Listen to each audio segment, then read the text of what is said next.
വയനാട്ടിൽ മുന്നറിയിപ്പില്ലാതെ ആദിവാസി കോളനിയിലെ കുടിലുകൾ പൊളിച്ചുമാറ്റിയ സംഭവത്തിൽ നടപടിയുമായി വനം വകുപ്പ്.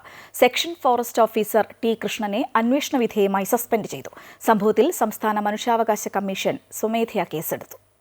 വയനാട് കൊല്ലിമൂലയിലെ ആദിവാസി കോളനിയിലെ കുടിലുകൾ പൊളിച്ചു നീക്കിയ സംഭവത്തിൽ കർശന നടപടി സ്വീകരിക്കാൻ കഴിഞ്ഞ ദിവസം വനമന്ത്രി എ.കെ. ശശീന്ദ്രൻ നിർദ്ദേശിച്ചിരുന്നു.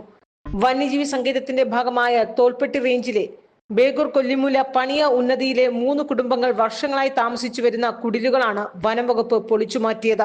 ശക്തമായ പ്രതിഷേധമാണ് വനംവകുപ്പിനെതിരെ ഉയർന്നത്. തുടർന്ന് വനംവകുപ്പ് ഇവരെ ക്വാർട്ടേഴ്സിലേക്ക് മാറ്റുകയായിരുന്നു. സംഭവം വിവാദമായതോടെ നടപടിയുമായി വനംവകുപ്പ് എത്തി. സെക്ഷൻ ഫോറസ്റ്റ് ഓഫീസർ ടി കൃഷ്ണനെ അന്വേഷണ വിധേയമായി സസ്പെൻഡ് ചെയ്തു.